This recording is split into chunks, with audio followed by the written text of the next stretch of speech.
हर कोई आता है, आके चला जाता है, कोई न ठहरा यहाँ, ना ठहर पाता है।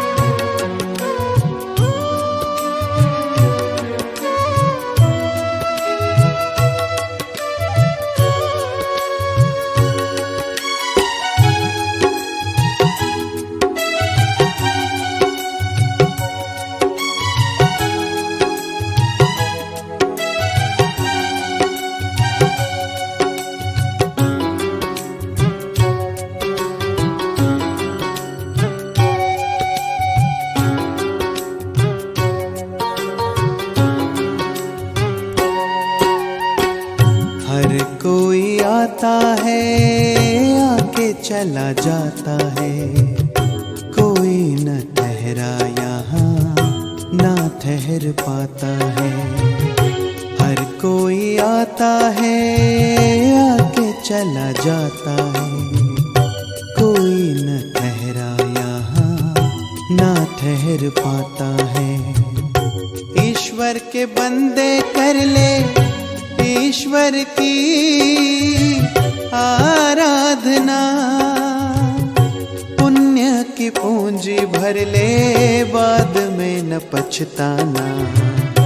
हर कोई आता है, आके चला जाता है, कोई न ठहरा यहाँ, ना ठहर पाता है।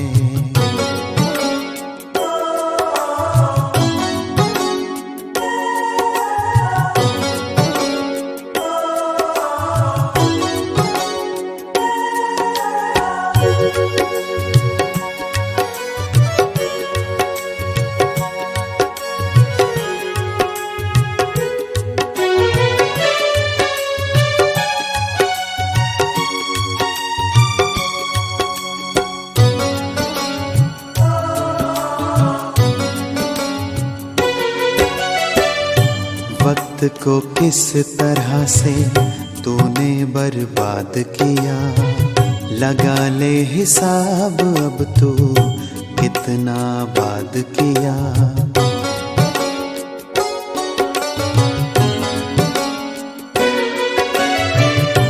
वक्त को किस तरह से तूने बर्बाद किया, लगा ले हिसाब अब तू कितना बाद किया। कैसा गुरूर है, मैं क्यों करता है, अंतर में झांक ले, क्या क्या तू भरता है। जो किया वो भरना पड़ेगा, फिर तू क्यों रोता है। हर कोई आता है, आके चला जाता है, कोई न ठहरा यहाँ, ना ठहर पाता है। ओम शांति। अभी विशेष श्राद्ध का समय चल रहा है। भारतवर्ष में श्राद्ध को बहुत विधि पूर्वक मनाते हैं। श्राद्ध शब्द का उद्गम श्रद्धा से हुआ है, जहाँ हम अपने पूर्वजों को याद करते हैं, जो भारतवर्ष में हर वर्ष अश्वनी मास के कृष्ण पक्ष के प्रतिपदा से लेकर अमावस्या तक 15-16 दिन मनाया जाता है, जिसमें हम विशेष अपने पूर्वजों के प्रति, जिसके कारण हमारा वर्तमान है, जिसने हमें संस्कार दिए, जिन्होंने हमें सिद्धांत दिए, उनको हम बहुत श्रद्धापूर्वक याद करते हैं और हम उनके प्रति श्रद्धा व्यक्त करते हैं। वैसे तो हम देखते हैं कि व्यस्त जीवन में हमारे पूर्वजों के प्रति जो दायित्व है, या उन्होंने हमें जो संस्कार दिए हम उनको याद नहीं कर पाते हैं। लेकिन ये श्राद्ध का समय ऐसा समय है जिसमें हम उनको याद करते हैं। ये बहुत अच्छी एक प्रथा बनी हुई है उनको याद करने की, उनके संस्कारों को याद करने की। क्योंकि हम उनको क्यों याद करते हैं? जैसे कोई भी कार्य की शुरुआत करते हैं, कोई नया कार्य हम शुरू करते हैं तो हम देवी देवताओं को याद करते हैं और हम ये कहते हैं कि ये हमारे कुल देवता हैं या ये हमारी कुल देवी है। इसका मतलब ये है कि हम देवता कुल के हैं, हम देवी देवता कुल के हैं और इसलिए हम उन देवी देवताओं को याद करते हैं। उसी प्रकार आप देखेंगे कि श्राद्ध के बाद विशेष नवरात्रि आता है।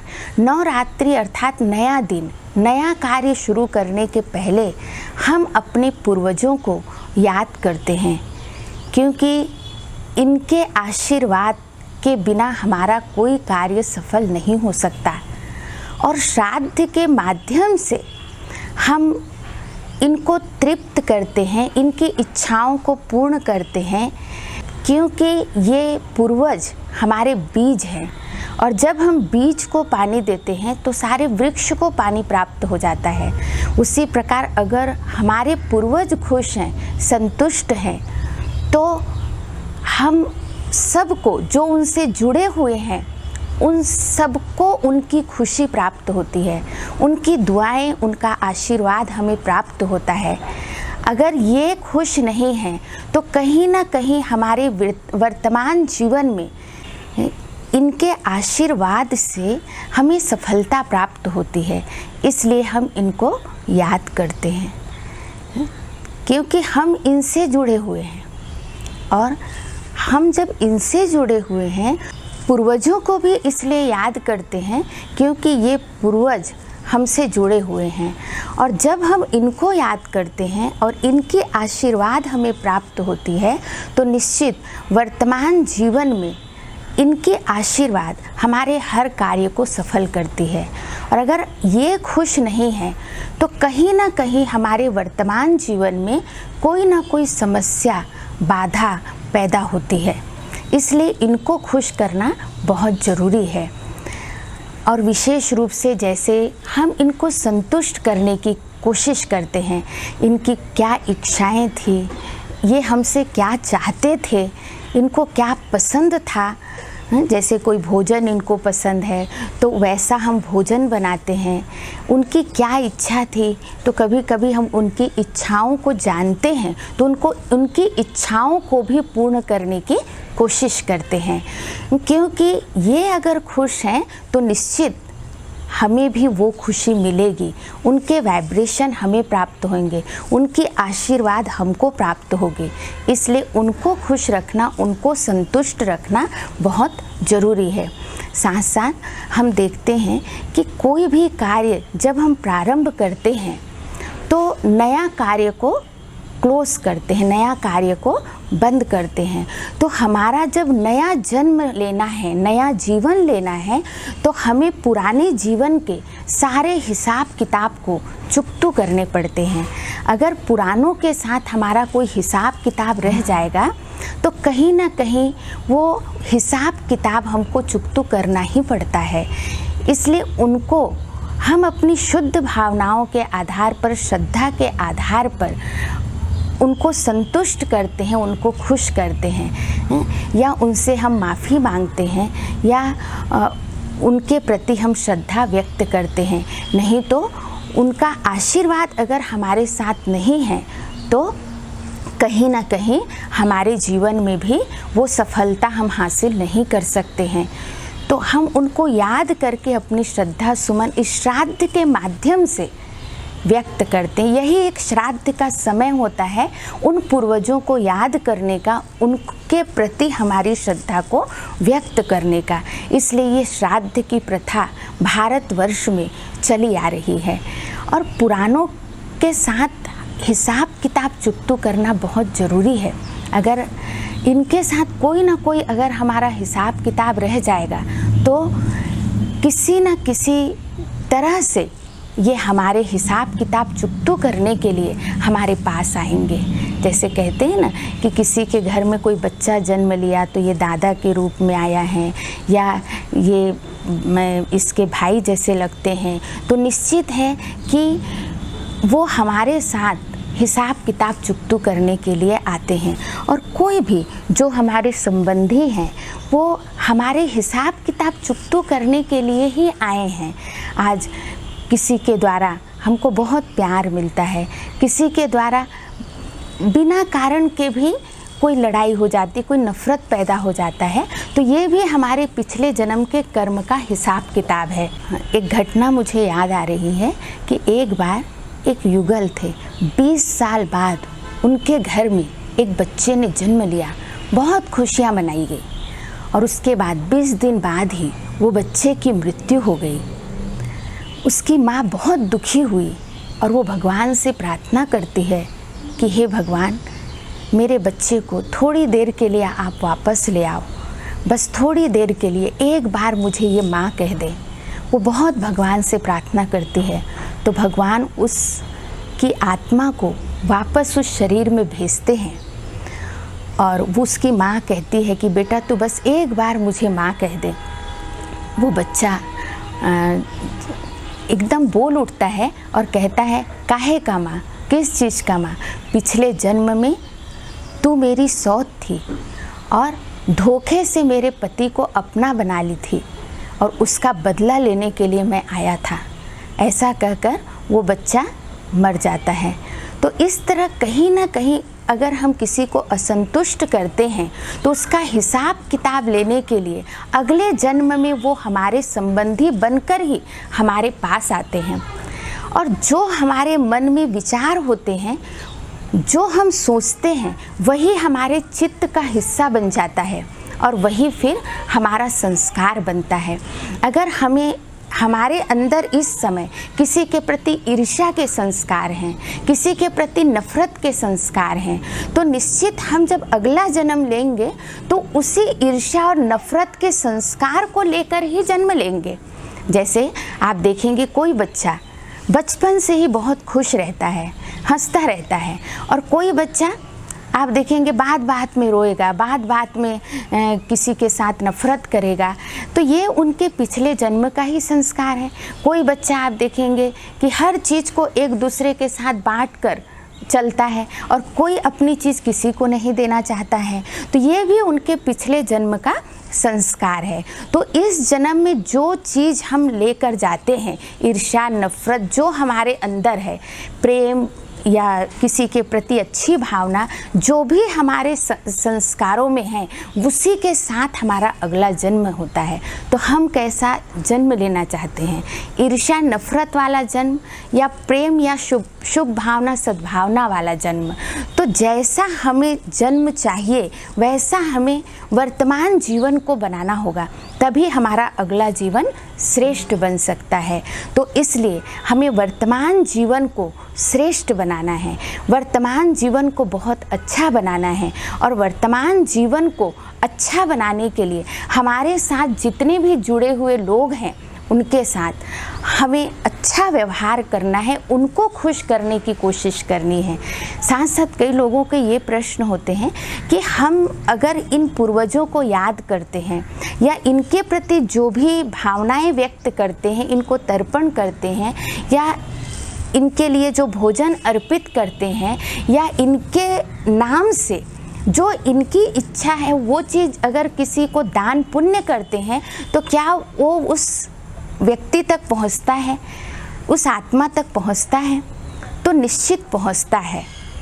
एक उदाहरण से इस बात को स्पष्ट करेंगे कि एक बार एक व्यक्ति था अफ्रीका में, जो आदिवासियों की बहुत सेवा करता था।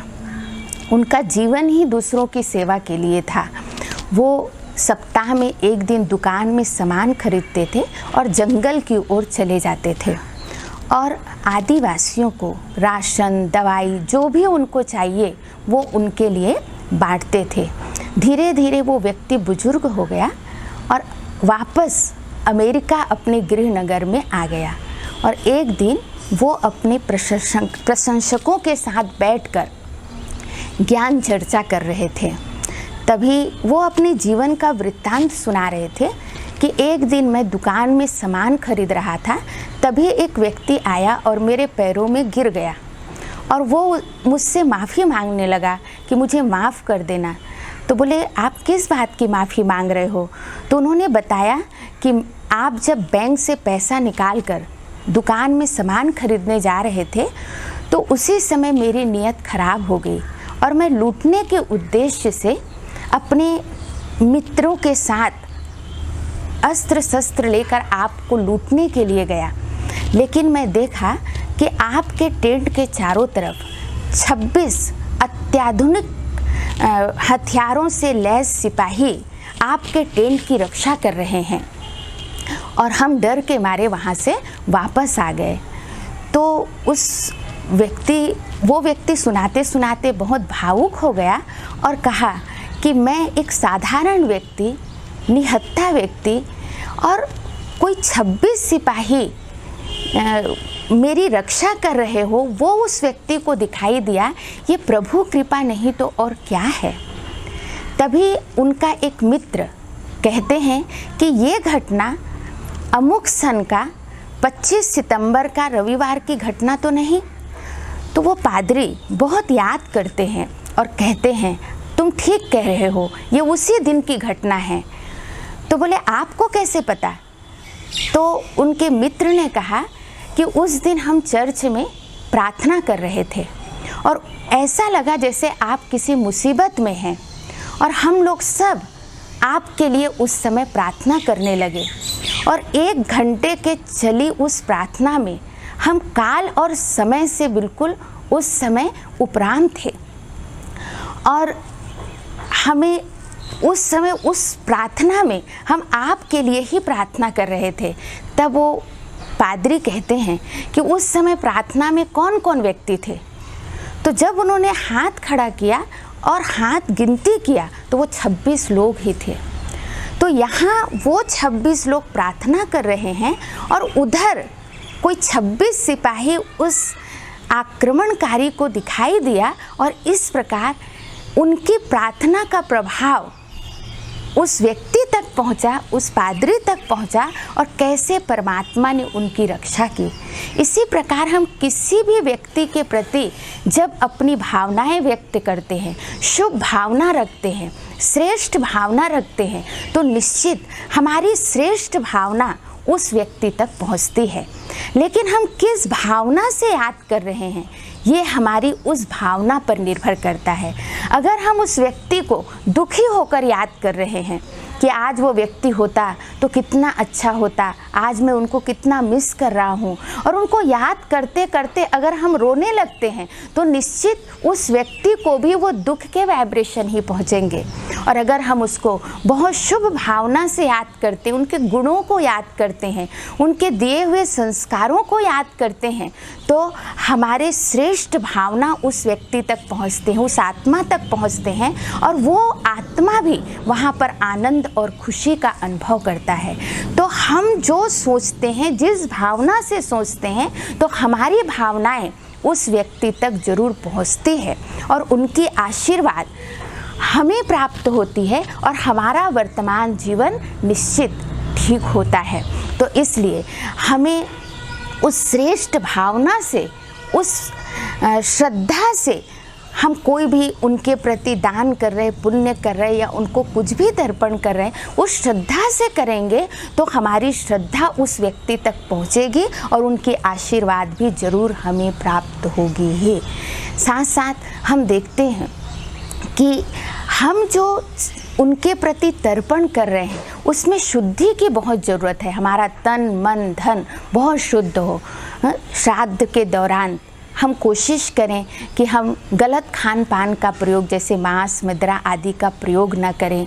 साथ साथ उनके प्रति जो तर्पण कर रहे हैं और उनके उपयोग में लाया हुआ जो धन है वो भी हमारे मेहनत की कमाई का धन अगर है तो उस मेहनत की कमाई का धन का लाभ ज़्यादा होता है, उन तक ज़रूर पहुंचता है। साथ साथ मन की शुद्धि अर्थात उनके प्रति हमारी शुभ भावना, कल्याण की भावना चाहिए। निश्चित अगर उनके प्रति हमारी शुभ भावना, कल्याण की भावना है तो हमारी भावनाएं उन तक पहुंचेगी और उनका आशीर्वाद निश्चित रूप से हमें भी प्राप्त होगा।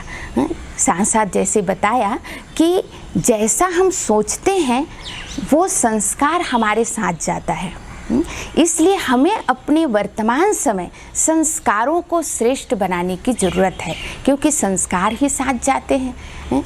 तो अगर हमें अगले जीवन को श्रेष्ठ बनाना है तो वर्तमान जीवन को श्रेष्ठ बनाना बहुत ज़रूरी है, और हमारे श्रेष्ठ कर्म से ही श्रेष्ठ संस्कार का निर्माण होता है। जैसे कहानी मुझे याद आ रही कि एक बार एक व्यक्ति के 3 दोस्त थे, तो उस व्यक्ति के पास एक मुसीबत आती है और उसे गवाह की ज़रूरत पड़ती है।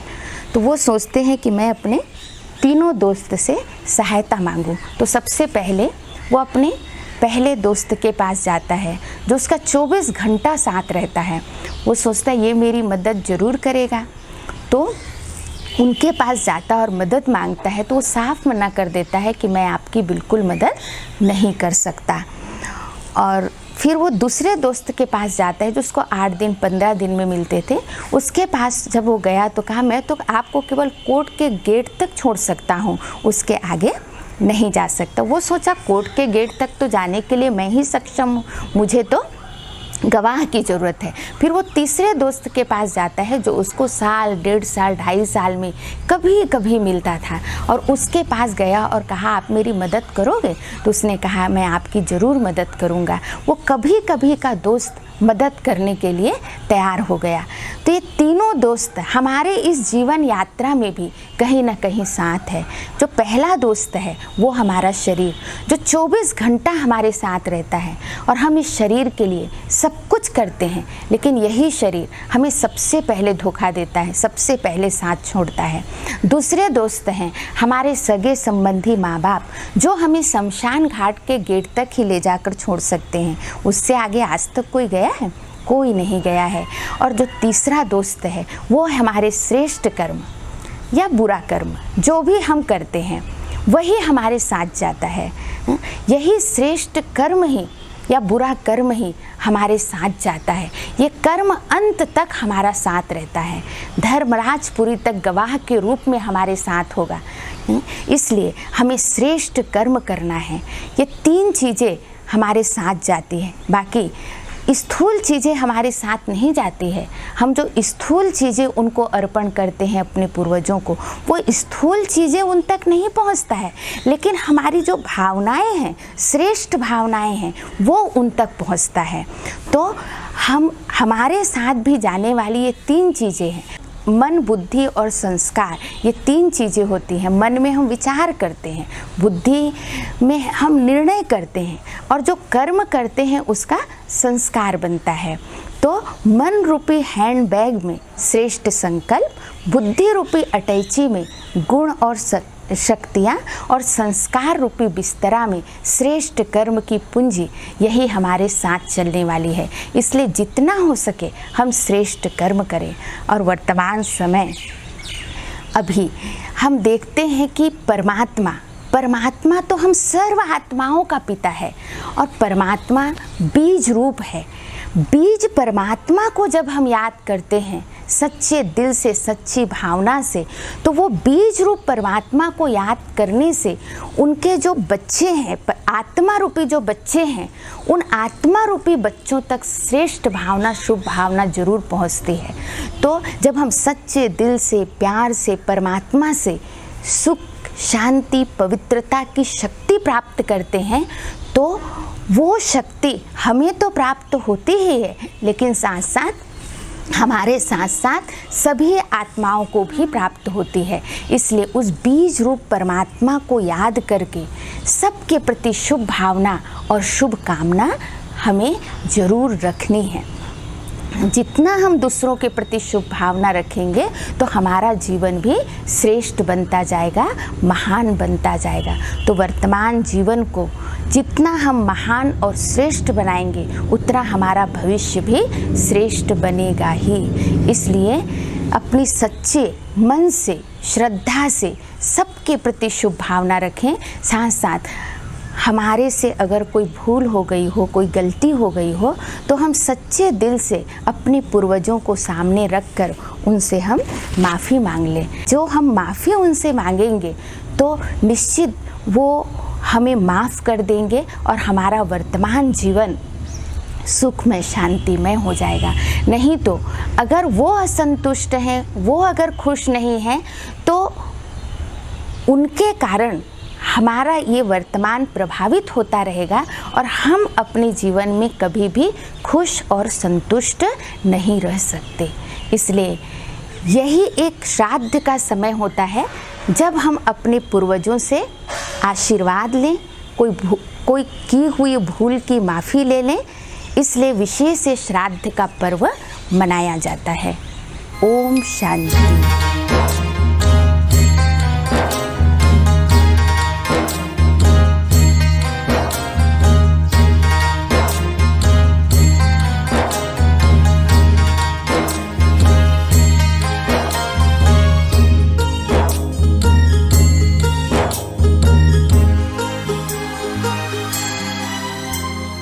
चिट्ठी कटेगी जब ऊपर वाले की, चिट्ठी कटेगी जब ऊपर वाले की, रात तेरी उड़ जाएगी, कर्म सामने आएंगे, तू कुछ ना कर पाएगा। चिट्ठी कटेगी जब ऊपर वाले की, चिट्ठी कटेगी जब ऊपर वाले की।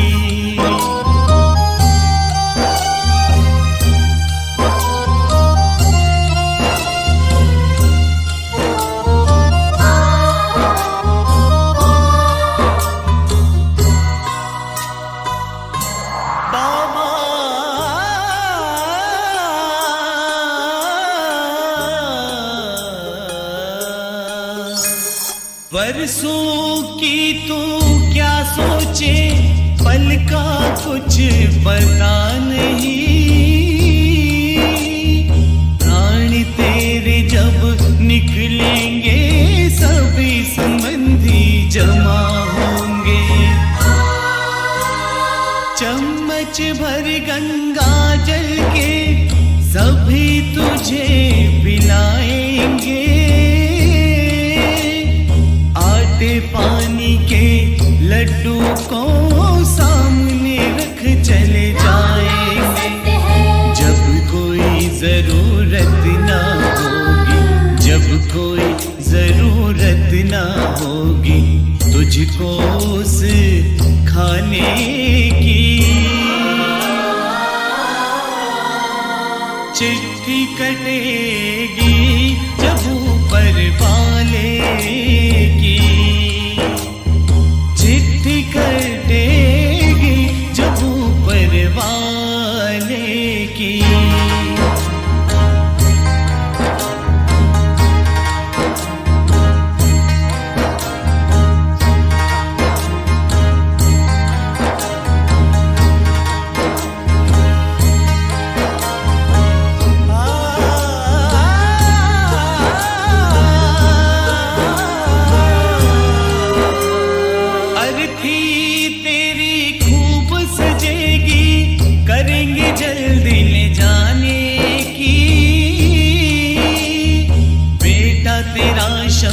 शान चले पत्नी चार दीवारी तक,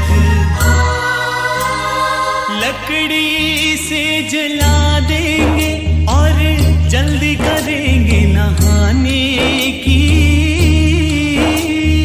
अस्थियां तेरी लेकर के हरिद्वार में बहा देंगे। 2 दिन शोक मनाएंगे सब, 2 दिन शोक मनाएंगे और जल्दी होगी खाने की। चिट्ठी कटेगी जब ऊपर वाले की, चिट्ठी कटेगी जब ऊपर वाले की।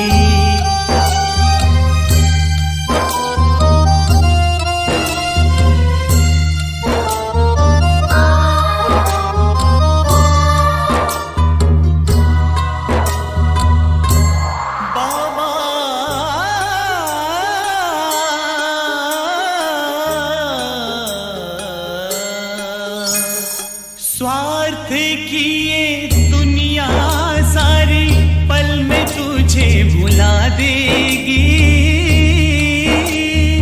रस्म जमाने की अदा होगी, सब यादें वो बहा देगी। शिव शंभो किसे तू अपना कहता है और कौन तेरा है अपना। तुझको मालूम पड़ेगा प्रभु ही है बस अपना। हे अनाथ ये याद रखना, हे अनाथ ये याद रखना, तब वही एक सहारा